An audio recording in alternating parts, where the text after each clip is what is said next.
नमस्कार, मैं हूं आलोक और आप देख रहे हैं आलोक अड्डा। और आज हम चर्चा कर रहे हैं एक ऐसी चीज पर जिसके बारे में तरह तरह के विचार हैं। बहुत से लोगों का कहना है कि ये बहुत चमत्कारिक चीज है, बड़ा फायदा कर रही है, लेकिन कुछ लोग इस पर सवाल भी उठा रहे हैं। ये है आरोग्य सेतु ऐप। ये आपके फोन में बैठा हुआ एक ऐप है जिसके बारे में सरकार की तरफ से दावा किया गया है। जो लोग इस्तेमाल कर रहे हैं, कुछ लोगों से मेरी बात हुई, उनका कहना है कि मोहल्ले में जाते हैं और पता चल जाता है कि यहाँ कितने कोरोना के मरीज हैं, तो आप उस इलाके से दूर रह सकते हैं जहां कोरोना के मरीज हैं। लेकिन दूसरी तरफ जो प्राइवेसी की पुरानी डिबेट है, उसको इस ऐप ने दोबारा खोल दिया है देश में। और ये सवाल उठ रहा है कि ये ऐप इतना जिस अंदाज में लागू किया जा रहा है, जैसे नोएडा में, दिल्ली के नजदीक उत्तर प्रदेश के गौतम बुद्ध नगर जिले में ये एक पाबंदी लगा दी गई है कि हर आदमी को इसे डाउनलोड करना ही होगा। तो कोई चीज अगर बहुत फायदेमंद है, लोग अपने मन से अपना लेंगे। सरकार को डंडा चलाकर उसको अपनवाने की जरूरत क्यों पड़ रही है, ये एक सवाल है। और इसी सवाल पर हम लोग चर्चा करेंगे। आरोग्य सेतु से जुड़े अनेक सवाल आए हुए हैं, उन पर बात करेंगे। उससे पहले एक आग्रह कर लूं कि अगर अभी तक आपने मेरा यूट्यूब चैनल वन आलोक जोशी सब्सक्राइब नहीं किया है तो उसको सब्सक्राइब कर लें, साथ में घंटी भी बजा दें तो और अच्छा रहेगा। और आलोक अड्डा आजकल सत्यहिंदी.com पर भी आता है। सत्य हिंदी के दर्शक, सत्य हिंदी के समर्थक काफी बढ़ रहे हैं, उनको सहयोग भी मिल रहा है लगातार। लेकिन साथ में अभी जरूरत है कि सच की इस मुहिम को, सच की आवाज को और समर्थन और सहयोग मिले। कैसे आप सहयोग कर सकते हैं, इसके लिए आपको इस वीडियो के डिस्क्रिप्शन बॉक्स में एक लिंक मिलेगा, उसको क्लिक करके देख लें, आपको पता चल जाएगा कैसे सहयोग करना है। और अब शुरू करते हैं आज की चर्चा आरोग्य सेतु पर। आरोग्य सेतु पर बातचीत करने के लिए मेरे साथ तीन मेहमान हैं, उनसे आपका परिचय करा दूं। सबसे पहले अदिति अग्रवाल है हमारे साथ, मीडिया नामा के से जुड़ी हुई हैं। और मीडिया नामा इस तरह के प्राइवेसी के विषयों पर और खासतौर पे जो टेक्नोलॉजी से जुड़े प्राइवेसी के विषय हैं उन पे काफी काम करती है। आशुतोष है हमारे साथ, सत्य हिंदी के फाउंडर हैं और पुराने पत्रकार हैं, राजनीति भी करके आए हैं। तो और खास बात यह है आज की कि ये नोएडा में रहते हैं, जहां वो आदेश जारी हुआ है कि आपको अपने फोन पर ये ऐप डाउनलोड करना अनिवार्य है। हर्षवर्धन त्रिपाठी हैं, वरिष्ठ पत्रकार हैं, वो तमाम विषयों पर लिखते बोलते हैं, अर्थ पर भी, राजनीति पर भी, और वो भी नोएडा में रहते हैं। तो दो नोएडा निवासी हैं। पहले मैं शुरू वहीं से करूंगा, हर्षवर्धन आपसे, कि क्या आपने ये आरोग्य सेतु ऐप डाउनलोड कर रखा है और आपका अनुभव कैसा है? आलोक जी, निश्चित तौर पर मैंने ये आरोग्य सेतु ऐप डाउनलोड किया है। और मैंने ये ऐप डाउनलोड करने से पहले मेरा ये जो मोबाइल है, मुझे लगता है कि इतने ऐप इसमें डाउनलोड हैं जो दिन भर मुझसे ब्लूटूथ और पता नहीं कौन कौन सी एप्लीकेशंस को इजाजत मांगते हैं, फोटो की इजाजत मांगते हैं, गैलरी की इजाजत मांगते हैं। लगभग उसी तरह की सारी इजाजत, सारी स्वीकृतियां वो आरोग्य सेतु ऐप ने भी मांगी। और जब मैंने इसको डाउनलोड किया तो मैंने ये सोचा कि आखिर ये क्यों करना चाहिए। पहले शुरू में मैंने किया नहीं था, फिर दुनिया भर की रिपोर्ट्स मैंने देखी, दुनिया के हर देश ने ऐसा करने की कोशिश की और अलग अलग तरीके के, जिसको कहते हैं कि कोई उनका टूल अपना निकाला, अलग तरीके का टूल निकाला। इससे बाद में एक कोविड सेफ करके ऑस्ट्रेलिया का ऐप आता है, वहां से लोगों ने मुझे भेजा। और जब मैंने इसको देखा तो एक तो ये इतना यूजर फ्रेंडली ऐप, वो शायद किसी कारोबारी मकसद से तो हो सकता है, लेकिन इतना यूजर फ्रेंडली ऐप मैंने नहीं देखा। और इसमें जो सबसे अच्छी बात है कि 500 मीटर से लेकर 10 किलोमीटर के दायरे में ये आपको बताता है कि आपके आसपास कितने लोग हैं जो संक्रमण में आ चुके हैं और कितने लोग हैं जो अस्वस्थ हैं। तो मुझे ऐसी कोई गड़बड़ नहीं दिखी जब तक राहुल गांधी ने नहीं बोला था। अभी उन्होंने बोल दिया है तो थोड़ी आशंका हो गई है लोगों को। तो आशंका मन में उसके बाद हुई है जब उन्होंने बोला है, उससे पहले ऐसा लगता है कि ये बहुत फायदेमंद चीज है। आशुतोष, आप भी उसी इलाके में जी रहते हैं जहां सरकार ने पाबंदी लगा रखी है कि आपको इसको इस्तेमाल करना ही है। आपने डाउनलोड किया, नहीं किया? नहीं किया तो क्यों नहीं किया? नहीं, मैंने तो डाउनलोड नहीं किया है। और मैं इस बात को अच्छी तरीके से जानता हूं कि साउथ कोरिया के अंदर इसी तरीके के ऐप का इस्तेमाल करके वहां पर सक्सेसफुली कोरोना से लड़ाई लड़ी गई है और कोरिया का मॉडल पूरी दुनिया में दिया जाता है। मुझे आपत्ति इस बात को लेकर यह है कि आप डंडा चलाकर और आप ये कहते हैं अगर आपने कोरोना वायरस ये अगर ऐप अगर डाउनलोड नहीं किया तो आपको 6 महीने की सजा भी हो सकती है, 1,000 रुपए का फाइन भी हो सकता है और मजिस्ट्रेट के सामने आपको पेश होना पड़ेगा। मुझे यह बात समझ में नहीं आती, आखिर डंडा चलाकर आप क्यों इस तरीके से करना चाहते हैं? आप सरकार है, आदमी अपनी जान को अच्छी तरीके से समझता है और उसको अपनी जान की चिंता होनी चाहिए। लेकिन अगर आप ये कहेंगे कि अगर आप ये नहीं करेंगे तो हम आपको जेल भेज देंगे, तो फिर दिक्कत होती है उसमें। जहां तक जो सिक्योरिटी का इश्यू है, सरकार की जो पृष्ठभूमि रही है, और उसमें मुझे इसमें किसी तरीके की कोई आशंका नहीं है, बल्कि मैं पूरे विश्वास के साथ ये कह सकता हूं कि सारी सरकारें जो हैं वो सर्वेलेंस करती हैं।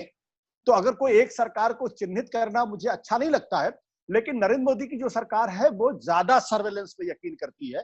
पेगासस का एग्जांपल आप लोगों के सामने है, और अभी तक सरकार ने उसका कोई साफ स्पष्टीकरण नहीं दिया। तो दो चीजें, एक, आप अगर कोई ऐप अगर मैं डाउनलोड नहीं करूं, अगर आप मुझे जेल भेज देना चाहते हैं तो फिर अब आप जेल ही भेज दीजिए। दूसरा, मुझे सरकार की मंशा पे शक है। आलोक जी, एक 10 सेकंड की टिप्पणी मैं करना चाहता हूँ। आशुतोष जी जब ये कहते हैं तो अच्छा बहुत लगता है, क्रांतिकारी मूड में कहते हैं कि जेल भेज दो मुझे। कोई मुझे जेल भेजने नहीं आया, कोई जबरदस्ती नहीं करने आया। और अगर इतना आसान, और सबसे बड़ी बात है कि ये आपकी ईमानदारी पे, अगर आप झूठ बोलेंगे तो ठीक वैसे ही जैसे विदेश से आने वाले पैरासीटामोल खा के और थर्मल स्क्रीनिंग में निकल गए, अगर आप इस ऐप पे भी आप झूठ बोलेंगे तो आप निकल जाएंगे। लेकिन अगर आप ईमानदारी से बताएंगे तो आपका बचाव, आपका इलाज हो सकता है। ये आपके हक में है, मुझे कोई कहने नहीं आया। और मुझे वो सर्कुलर दिखा नहीं जिसमें 6 महीने की जेल हो, मैं उसको खोज रहा था, मुझे कहीं वो 6 महीने की सर्कुलर वाला ऐप नहीं दिखा है। चलिए मैं वो सर्कुलर निकालता हूं, तब तक मैं लेकिन अदिति से बात करूंगा उसके पहले। अदिति देखिए, ये दोनों तरह के विचार आपके सामने आ गए हैं।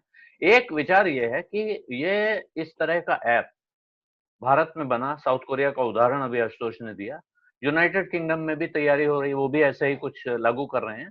है क्या कि कोरोना को लेकर डर बहुत है लोगों के मन में, और शायद ये ऐप एक ऐसा, जिसे कहते हैं डूबते को तिनके का सहारा, इलाज नहीं मिल रहा है, वैक्सीन नहीं मिल रही है, चलो एक ऐसा रडार जैसी चीज तो मिल गई जिससे हमें पता चल जाएगा कि हम जहां जाएंगे वहां लोगों को कोरोना है या नहीं है। ये भरोसा ही लोगों को मिल रहा है, इसी वजह से बहुत सारे लोगों ने डाउनलोड कर लिया है। तो क्या है इस ऐप को लेकर चिंता और आशंका क्या है? जहां तक साउथ कोरिया वाला एग्जाम्पल है, उसमें जो एक चीज हमें ध्यान में रखनी है, ये नहीं है कि उन्होंने सिर्फ कॉन्टैक्ट ट्रेसिंग ऐप यूज की और उससे उनका कर्व जो है वो फ्लैटन हुआ।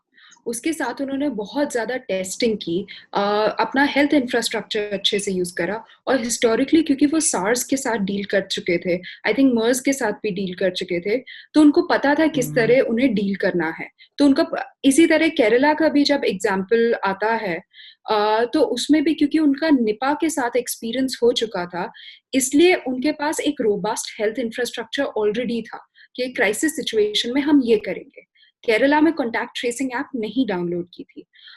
सेकंड, जो आपने यूके का एग्जाम्पल दिया, यूके और साउथ कोरिया अकेली कंट्रीज नहीं है, सिंगापुर, ऑस्ट्रेलिया ने भी डिजिटल कॉन्टैक्ट ट्रेसिंग एप्स बनाई। पर जो की डिफरेंस है उनमें और आरोग्य सेतु या यूके वाली प्रपोज्ड ऐप में, वो ये है कि सिंगापुर एंड ऑस्ट्रेलिया में सिर्फ ब्लूटूथ डेटा यूज करते हैं, लोकेशन डेटा नहीं यूज करते। यूके और इंडिया वाली ऐप में, आरोग्य सेतु में, लोकेशन डेटा भी यूज करते हैं, जो काफी लोग कहते हैं कि डिजिटल कॉन्टैक्ट ट्रेसिंग के लिए यूजलेस है। मतलब उसका फायदा नहीं है कोई, कि अगर मुझे कोविड-19 है और मैं आपसे आलोक जी अगर मिली, तो ये फर्क नहीं पड़ता हम कनॉट प्लेस में मिले या साकेत में मिले। ये फर्क पड़ता है कि आलोक जी एक कोविड-19 पॉजिटिव पर्सन के कांटेक्ट में आए, वो अदिति हो, आदित्य हो, हर्ष जी हो या फिर आशुतोष जी हो, वो नहीं फर्क पड़ता। अब मेरी पॉजिटिव, ये कैसे पता चलेगा कि मुझे कोविड-19 पॉजिटिव है? वो मुझे ऐप से नहीं पता चलेगा, उससे मुझे सिर्फ रिस्क का पता चलेगा। जो अकेला वे है जिससे पता चलेगा वो है जब टेस्ट होता है, और टेस्ट होने के बाद ही पता चलेगा। जब आपका टेस्ट हो रहा है, आप कोविड-19 पॉजिटिव हैं, आपके डॉक्टर के पास वो इन्फॉर्मेशन होगी कि ठीक है, अदिति को कोविड-19 है, उनका फोन नंबर ये है, उनका एड्रेस ये है। तो अगर उन्होंने, एक तो है मुझे हॉस्पिटल में रख लें क्योंकि मेरे सिम्टम्स बहुत हैं, एक है मुझे होम आइसोलेशन के लिए भेज दें कि ठीक है आपके सिम्टम्स वगैरह नहीं है तो आप घर जाके ठहर जाओ, एंड वो भी उन्होंने मिनिस्ट्री ऑफ हेल्थ में वो सारी गाइडलाइंस की हैं। प्रॉब्लम इसलिए आ रही है क्योंकि ये जो ऐप है डिजिटल कॉन्टैक्ट ट्रेसिंग के लिए है, पर एक साथ बहुत सारी चीजें कर रही है। डिजिटल कॉन्टैक्ट ट्रेसिंग कर रही है, रिस्क असेसमेंट टेस्ट हो रहा है। अब रिस्क असेसमेंट में प्रॉब्लम ये है कि जब आपने मैंडेटरी कर दिया सबके लिए डाउनलोड करना, अब एग्जाम्पल एक लेते हैं, क्योंकि किसी को डिलीवरी करनी है, मेरे घर पे खाना डिलीवर करना है, उनके पास ऑप्शन है या तो उनके जो लाइवलीहुड है वो कॉम्प्रोमाइज हो जाए, या दूसरा ऑप्शन ये और अगर वो कह दें कि हाँ मे बी वो रिस्की है, मे बी वो खांस रहे हैं, या मे बी उनको जुकाम हो गया है, मे बी थोड़ा फीवर भी है, तो उसकी वजह से वो काम नहीं कर पाएंगे, क्योंकि जो रिस्क असेसमेंट टेस्ट है वो बोलेगा ओके आपका मीडियम रिस्क है या हाई रिस्क ऑफ इन्फेक्शन है। और दूसरा ऑप्शन ये है कि वो बोले अच्छा ठीक है, अगर मैं बोलूँ मुझे कोई सिम्टम्स नहीं है, मेरी कोई ट्रैवल हिस्ट्री नहीं है, तो मेरा हमेशा रिस्क लेवल लो रहेगा। तो फिर चांसेस हैं अपनी लाइवलीहुड के लिए, क्योंकि अभी तो ये बहुत बात वहीं आ गई जो जिस बात को हर्षवर्धन कह रहे थे कि ये आदमी झूठ बोल के निकल सकता है। ये हाँ तो जी, उस आदमी के व्यवहार पर ही निर्भर है। और अगर वो आदमी टेस्ट करने पहुंच गया डॉक्टर के पास, तो फिर तो डॉक्टर रिपोर्ट कर ही रहा है। तो फिर एग्जैक्टली इस ऐप से हम क्या अलग से हासिल कर रहे हैं? हर्षवर्धन, आप क्योंकि जी उंगली उठा रहे हैं, कुछ कहना चाह रहे हैं, छोटी जी छोटी टिप्पणी करिएगा, ये आग्रह है। लेकिन बहुत एक सवाल बहुत और है, इस देश में कितने लोगों के पास स्मार्टफोन है? या क्या भारत सरकार सिर्फ स्मार्टफोन वाले लोगों को ही बचाना चाहती है? जिसके पास स्मार्टफोन ना हो या जिसके पास फोन ही ना हो, उसकी या जिंदगी की कोई कीमत नहीं है। ठीक बात है। ये बड़ा महत्वपूर्ण सवाल है और मुझे लगता है कि अगर हम इसको दूसरी तरफ से देखें तो ये है कि भारत सरकार ज्यादा से ज्यादा लोगों को बचाना चाहती है, और भारत सरकार नहीं, कोई भी सरकार हो उसका यही काम है।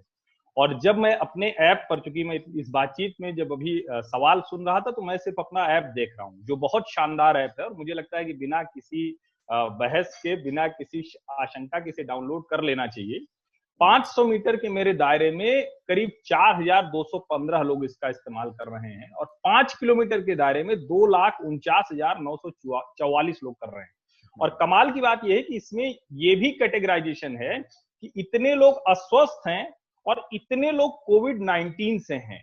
और ये दुनिया में, मतलब मैं बड़ा आश्चर्यचकित होता हूं कि भारत कुछ कर लेता है तो हम भारतीयों को ही बड़ी आशंका हो जाती। दुनिया का कोई देश करता तो शायद हम अभी बड़े बड़े ग्राफिक्स बना के और उसको बता रहे होते। 5 किलोमीटर आने पर यह बता रहा है कि 11 कोविड-19 के मरीज आपके आसपास हैं, 5 किलोमीटर के दायरे, यानी 2 किलोमीटर तक मेरे आसपास कोई कोविड-19 का कोई मरीज नहीं है संक्रमित जो यहाँ हो। अस्वस्थ लोग हैं, और निश्चित तौर पर अगर आप झूठ बोलने जा रहे हैं तो उसका कोई इलाज नहीं है। और जो, अगर आपको पता ठीक है, होगा अब इस इससे ऐप का, मेरे मन में एक सवाल आ रहा है। एक जरूरी बात, अगर आप इसको सिर्फ अपने पास रखते हैं तो आप डिलीवरी बॉय हैं या डिलीवरी लेने वाले कस्टमर हैं, आप कम से कम एहतियात ज्यादा रखेंगे उस इलाके में जाते हुए, डिलीवरी करते हुए। तो मुझे लगता है कि ये रामबाण है, इस पर आशंका बेवजह है, जो हम प्राइवेसी की बहस में बहुत गलत। ठीक है, मैं इस पर एक सवाल मेरे मन में आ रहा है, लेकिन उसके पहले अदिति एक सवाल उठा रही हैं, वो हो जाए उसके बाद मैं अपने सवाल पर। हाँ जी सर, आपका पॉइंट काफी हद तक वैलिड है। ये नहीं है क्योंकि ये इंडिया का प्रोडक्ट है तो हम इसलिए क्रिटिकल हैं। जब बाकियों ने भी एप्स वगैरह डेवलप की थी, आई थिंक सबसे पहले जो समवॉट ऐप डेवलप की थी वो इजराइल ने की थी, उनको भी बहुत क्रिटिसिज्म हुआ था। इसकी वजह से उन्होंने बाद में फिर एक ओपन सोर्स ऐप डेवलप की, डिसेंट्रलाइज्ड की, एटसेट्रा एटसेट्रा। जब हम क्रिटिसिज्म करते हैं तभी ज्यादा राइट्स को प्रिजर्व करने वाली चीजें बनती हैं। दूसरा, आपने कहा कि आपके पास ये इतनी सारी इंफॉर्मेशन आ रही है, अगर मैं थोड़ा सा भी इस पे डेटा एनालिटिक्स लगाऊं बिना कोई कोडिंग वगैरह करे हुए, मुझे बहुत ग्रैन्युलर डिटेल मिल सकती है कि किस घर में कौन से लोगों को, किस घर में या एटलीस्ट किन 5-6 घरों में लोगों को कोविड-19 है या नहीं है। ऑल्सो जब हम ऐसी एप्स की बात कर रहे हैं, जो आलोक जी ने भी एक पॉइंट रेज करा था पहले कि स्मार्टफोन्स इंडिया में कितने हैं, हमारी पॉपुलेशन है 1.3 बिलियन। नाउ डिपेंडिंग ऑन आप किस वेबसाइट पे देख रहे हैं, स्मार्टफोन्स है 400 million to 589 million, that's about 38% of our population. Niti Aayog ने कहा है कि अभी ये एक ऐप, ये वाली जो ऐप है काय ओएस, जो रिलायंस के फीचर फोन्स हैं उनके लिए भी इंट्रोड्यूस करेंगे, जिससे अबाउट 100 मिलियन लोग और कवर हो जाएंगे। उससे हमारी पॉपुलेशन आ जाती है 46%। ऑक्सफोर्ड यूनिवर्सिटी की रिसर्च है कि डिजिटल कॉन्टैक्ट ट्रेसिंग के सक्सेसफुल होने के लिए एटलीस्ट 80% ऑफ द पॉपुलेशन को डाउनलोड करनी पड़ेगी ऐप। नाउ एक तो ये चीज है, एक सेल्फ रिस्क असेसमेंट में ठीक है, मैंने माना कि लोग झूठ नहीं बोलना चाहते, लोग फंडामेंटली अच्छे हैं, वो गवर्नमेंट की भी हेल्प करना चाहते हैं और हम भी गवर्नमेंट की हेल्प करना चाहते हैं। पर आप ये देखिए, यहाँ पे फैमिली साइज 4 to 6 होता है middle class, lower middle class, working classes में। कई बार 4 से 6 लोग एक ही स्मार्टफोन यूज कर रहे हैं, मतलब 4 से 6 लोग सेम टेस्ट ले रहे हैं। तो आपकी जो इंफॉर्मेशन भी आएगी, जो डेटा भी जनरेट होगा, उसमें भी प्रॉब्लम्स हैं। एंड वो फिर डेटा कितना यूजफुल है, वो एक लिमिटेड एंड तक ही यूजफुल है। इंस्टेड अगर आप मैनुअल ये मैं अदिति माफ कीजिएगा, समय कम है इसलिए रोकना पड़ रहा है आपको मुझे, लेकिन ये जो बात आप कह रही हैं ये तो एक अलग विषय हो गया कि डेटा करप्ट हो सकता है, लोग झूठ बोल सकते हैं, ये वाली कहानी अगर रहने दें तब भी। आशुतोष, मैं आपके पास आना चाहता हूँ एक बार कि ये जो बात अभी अदिति ने उठाई, इस डेटा से ये डिटेल मिल सकता है कि किस जगह कहाँ कौन पेशेंट है। और अभी मोबाइल पर आप किसी को फोन मिलाइए तो आपको कॉलर ट्यून में सुनने को मिल रहा है कि बीमारी से लड़ो, बीमार से नहीं। मगर इस तरह के व्यवहार में तुरंत क्या ये जो जिसको कहते हैं कि उस इंसान के खिलाफ लड़ाई नहीं शुरू हो जाती है कि मैं इस आदमी के पास डिलीवरी देने नहीं जाऊंगा क्योंकि ये बीमार है, मैं इस इंसान से डिलीवरी लूंगा नहीं क्योंकि इसमें खतरा है। ऐसे में वो खासतौर हमारे देश में, और ये बड़ी भारी परंपरा है, इसमें कोई मैं किसी एक इंसान पर, किसी कम्युनिटी पर तोहमत लगाने का लाभ नहीं है, लेकिन ये खतरा है कि आप पहचान लें इस घर में, और शुरू में हुआ है कहीं डॉक्टर्स को मार के भगाते हुए आपने वीडियो देखा सूरत का, कि वो डॉक्टर है इसलिए उस बिल्डिंग के लोग उसको मार रहे हैं कि यहाँ कैसे आ रही हो, यहाँ तुम बीमारी फैलाओगी। ऐसे में जो बीमार का डेटा अगर इस तरह से पब्लिकली उपलब्ध है, मैं अपने मोबाइल पे देख सकता हूँ इस बिल्डिंग में बीमार है, उस बिल्डिंग का क्या होगा? नहीं आलोक, देखिए ये जब भी कोई चीज नहीं होती है तो उसको लेकर आशंकाएं भी होती हैं और कुछ लोगों का बिहेवियर बहुत ही ऑब्नॉक्शियस होता है। लेकिन ये जो डॉक्टर्स, कोरोना डॉक्टर्स के साथ जो व्यवहार करने वाले लोग हैं, ये 1-2% से ज्यादा लोग नहीं है। जो व्यवहार की बात है वो बिल्कुल अलग है, लेकिन हाँ कुछ ऐसे लोग जरूर है। मेरा इसमें एक फंडामेंटल जो ऑब्जेक्शन है, जो भी हर्षवर्धन कह रहे थे कि भाई उन्होंने सर्कुलर नहीं देखा, हकीकत यह है कि ये सर्कुलर अवेलेबल है, आप अखबारों में भी छप चुका है, टीवी चैनल्स में भी आ चुका, सब जगह आ चुका है। मैं तो एक ही बात कहता हूं, कोई चीज अगर मेरे स्वास्थ्य के लिए की जा रही है या मेरी हेल्थ के लिए की जा रही है, मेरी सुरक्षा के लिए की जा रही है, मेरी जान के लिए की जा रही है, मेरे परिवार के लिए की जा रही है, तो मुझे उसको मानने में कोई दिक्कत नहीं। मेरे लिए कोई बहुत बड़ा वो सैद्धांतिक सवाल नहीं। सवाल मेरे लिए इसलिए बन जाता है जब आप मुझे ये डिक्टेट करने का प्रयास करेंगे कि अगर तुम नहीं करोगे तो तुमको 6 महीने की जेल भेज देंगे। या तो पूरे देश के अंदर ये कानून बना के उसको लागू किया जाए, नहीं तो आप सिर्फ कुछ इलाकों के अंदर आप क्यों करना चाहते हैं। और ये जो पुलिसिया व्यवस्था है, अगर मैं इसको ज्यादा सैद्धांतिक उसमें लेके जाऊं तो हिंदुस्तान के सुप्रीम कोर्ट ने आदेश दे रखा है कि राइट टू प्राइवेसी एक फंडामेंटल राइट है, और उस राइट टू प्राइवेसी को सिर्फ एक पुलिस वाला जो है वो ऑफिसर, वो जब चाहे तब उसको वायलेट कर सकता है। इसको वायलेट करने का अधिकार तो देश के प्रधानमंत्री को भी नहीं, देश की कैबिनेट के पास भी नहीं है। इसको वायलेट करने का अधिकार की बाकायदा संवैधानिक व्यवस्था है कि आप इन परिस्थितियों में आप अपने फंडामेंटल राइट्स को सरेंडर कर सकती है या सरकार उसको सरेंडर करा सकती है। और यहाँ व्यवस्था ऐसी होगी कि कोई भी पुलिस वाला आके कोई भी ऑर्डर पास कर देगा और आपको धमकी मिलेगी कि आप उसको फॉलो करें। मेरा बुनियादी ऑब्जेक्शन इस बात को लेकर ये है, और ये देश के लिए नहीं, ये समाज के लिए भी अच्छी बात नहीं है कि जब सारे अधिकार आप पुलिस वालों को सरेंडर कर देते हैं। हमें कहीं ना कहीं एक लक्ष्मण रेखा खींचनी पड़ेगी। जब सरकार ने, मोदी जी ने कहा कि आप लॉकडाउन फॉलो करिए, शायद मैं पहले लोगों में था जिन्होंने खुल के कहा कि नहीं, आपका ये सुझाव बहुत अच्छा और हम सब लोगों को फॉलो करना चाहिए। हमने हमने घर से काम करने का काम शुरू कर दिया उसी दिन से। लेकिन मुझे आपत्ति तब होती है जब आप डंडे के बल पर, एक पुलिस के बल पर अगर आप करना चाहेंगे, तो माफ करिएगा, ये कोई अच्छी प्रथा नहीं है। हाँ, जो लोग उसकी तारीफ करना चाहे वो तारीफ करें, आजकल तारीफ करने वाले बहुत सारे लोग हैं। ठीक है, मैं अब, क्योंकि समय बिल्कुल कम है अदिति, आप हाथ उठा रही थी तो 30 सेकंड। हाँ जी, मुझे बस ये कहना था कि ये जो ऐप है ये एक गाइगर काउंटर की तरह नहीं है कि अगर मुझे कोविड-19 है और आप मेरे पास आएंगे तो आपका फोन बीप करेगा। उसके लिए भी पहले सेंट्रल सर्विस से डेटा पुल करना पड़ेगा, तो वो इतना इजी नहीं है, एंड इतना इजी नहीं है फाइंड आउट करना कि मुझे कोविड-19 है। पर ये भी है कि हम बहुत टेक्नोलॉजिकली एडवांस नेशन है, बहुत सारे इंजीनियर्स हैं, बहुत सारे हैकर्स हैं, तो बहुत इजी है उसे एक्सप्लॉइट करना। वो फ्रिक्शनलेस प्रोसेस है काफी हद तक जब डेटा एनालिटिक्स वगैरह रन करना। तो मुझे बस ये एक रिकॉर्ड स्ट्रेट सेट करना। नहीं, बिल्कुल ठीक बात है। हर्षवर्धन, एक कमेंट आपका क्लोजिंग आखिर में कि ये सवाल जो अदिति ने छू दिया, हम इस पे ज्यादा बात नहीं कर पाएंगे, लेकिन वो फ्रांस के हैकर का सवाल आया, राहुल गांधी के सवाल से आपके मन में आशंका जगी, भारत सरकार ने उस पर रिस्पॉन्ड नहीं किया। फ्रांस के हैकर के ट्वीट पर भारत सरकार ने रिस्पॉन्ड कर दिया और उस हैकर ने कहा सरकार ने मुझसे संपर्क किया है। इसके बाद सरकार की तरफ से बयान आया कि जो आशंकाएं ये जता रहे हैं, दरअसल ये आशंकाएं, ये सब तो हमने जानबूझ के इसमें डाला हुआ है। तो प्रश्न ये है कि लोगों के मन में आशंकाएं जो हैं उनको दूर करना भी इस वक्त जरूरी है कि नहीं है? नहीं, बिल्कुल जरूरी है। और राहुल गांधी के ट्वीट पर देश के सूचना प्रौद्योगिकी मंत्री रविशंकर प्रसाद ने जवाब दिया था और बहुत साफ जवाब दिया था कि ये चीजें हैं, कम से कम आपको स्पष्टता लेनी चाहिए। सरकार है ही इसीलिए कि हमारे मन में कोई भी आशंका हो उसका जवाब दे, लेकिन न तो कहीं कोई पकड़ा जा रहा है। मैं इसी नोएडा में हूं और ये अच्छा होगा कि आपको पता हो कि किसी सोसाइटी में अगर कोविड-19 मरीज है तो वहां एहतियात बरते जाएं।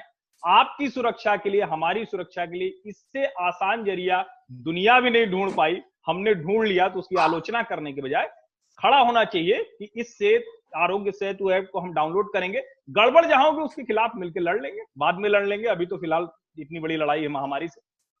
जी, तो ये जो आप कह रहे हैं बात ठीक है, मैं इस बात से मेरी भी सहमति है कि अगर आप सरकार की तरफ से ये व्यवस्था की गई है और उसमें कोई गड़बड़ी है, उन पे सवाल उठता है तो सरकार को उसका जवाब देना चाहिए।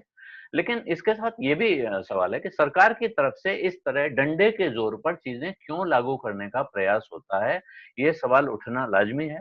और सबसे बड़ा, हर आदमी को पता है कि इस बीमारी का इलाज तभी होगा जब पता चलेगा कि कितने लोगों को बीमारी है। वो पता लगाने का एकमात्र तरीका उनका टेस्ट होना है। लक्षणों का पता चल जाने से, उसको मोबाइल के ऐप पे भर देने से हम दरअसल इस बीमारी से नहीं लड़ रहे हैं। हाँ, ये मेरे एक मित्र ने कहा कि इस वक्त जब संकट की घड़ी है, बहुत से लोगों के मन में भरोसा पैदा हो रहा है इस ऐप से, ये भी कम बड़ा काम नहीं है। तो ये भी माना जा सकता है कि अगर लोगों के मन में भरोसा ही सरकार पैदा कर दे रही है ऐप लाके, साथ में ये वाहवाही भी हो रही है कि दुनिया भर में तारीफ हो रही है। आजकल भारत में जो बड़े काम होते हैं उनकी पूरी दुनिया में तारीफ होती है, ये परंपरा भी चल पड़ी है। लेकिन इस पर जो सवाल उठ रहे हैं उनके जवाब दिए जाने चाहिए, इसमें कोई शक नहीं है। इतना ही आज आलोक अड्डा में इस वक्त नहीं बचा है मेरे पास बिल्कुल। और आपसे एक आग्रह अंत में फिर, अगर आपने सब्सक्राइब नहीं किया है तो सब्सक्राइब कर दें और साथ में घंटी बजा दें, ताकि आपको खबर मिल जाए अगली बार जब मैं नया वीडियो डालूं या लाइव आऊं। धन्यवाद, नमस्कार।